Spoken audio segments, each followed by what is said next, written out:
मीरपुर नाम के शहर में तेजस अपनी पत्नी नीरू के साथ रहता था। पति पत्नी दोनों ही नौकरी करते थे। एक दिन तेजस गांव अपनी माँ के पास फोन करता है। हेलो, प्रणाम माँ। जीते रहो माँ, तुम दादी बनने वाली हो हैं? अरे वाह, ठीक है बेटा, मैं कल ही आती हूँ। जब माँ जी शहर पहुंची तो बेटे बहू ने बहुत अच्छे से स्वागत किया। लीजिए माँ जी, चाय।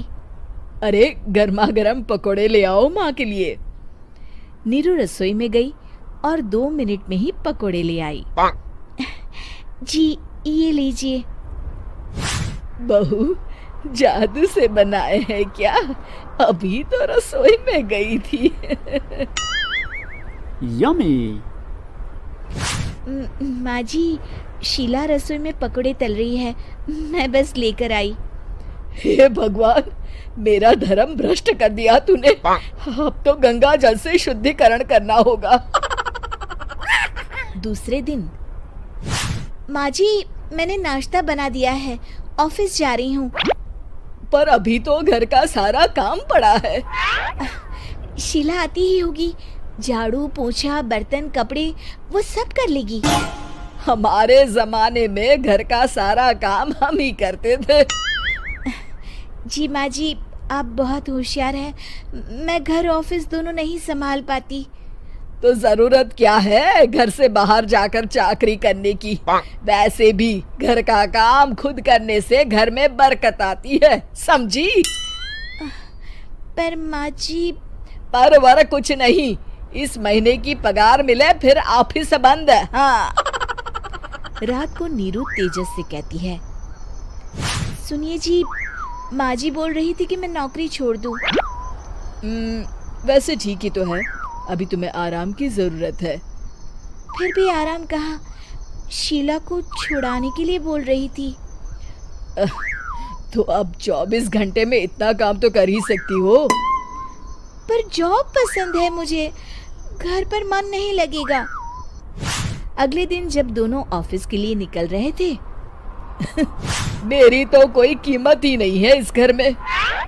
माँ जी, आजकल महंगाई बहुत है, रहन सहन भी बदल गया है, दोनों नौकरी करते हैं तभी ठीक रहता है।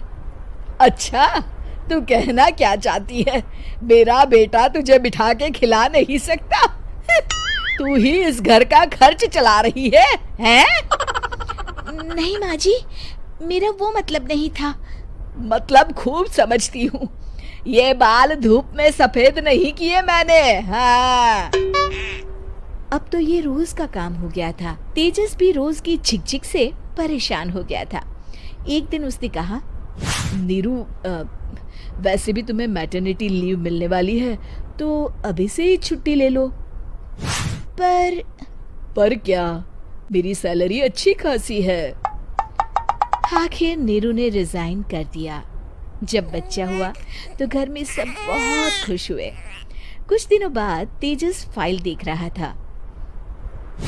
क्या हुआ तेजस, कुछ परेशान लग रहे हो?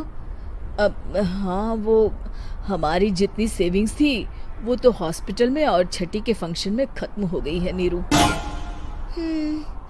और अभी वैसे मंदी चल रही है तो मैं बोल रही थी कल मुन्ना को हेपेटाइटिस का टीका लगवाना है। नीरू, क्या पोस्टपोन नहीं कर सकते? नहीं जी, बिल्कुल नहीं। अब तेजस को समझ में आ रहा था कि उससे गलती हुई है। पैसों की कमी का असर घर के माहौल पर भी पड़ रहा था। अगले दिन, बेटा मेरा चश्मा और ये दवाइयाँ ले आना, पर्चा देते हुए माँ जी ने कहा। जी।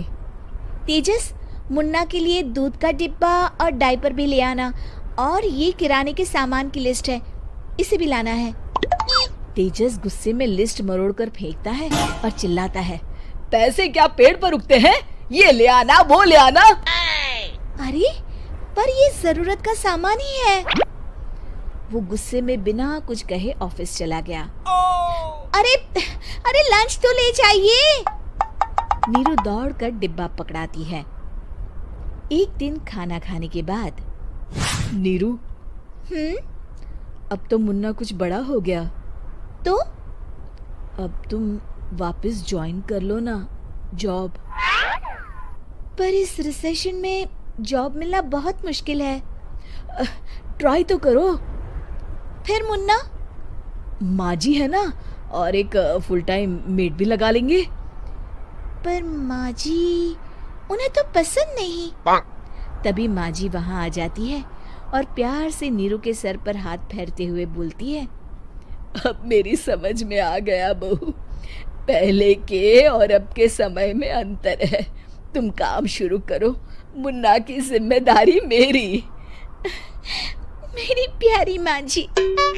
ये कहकर नीरू उनके गले लग गई। शिक्षा, परिवर्तन संसार का नियम है, हमें भी समय के साथ चलना चाहिए।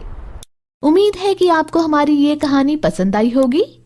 कृपया हमारे चैनल को सब्सक्राइब करें और सभी अपडेट्स के लिए बेल आइकन जरूर क्लिक करें। और हाँ, वीडियो लाइक और शेयर करना मत भूलिएगा। Bye bye.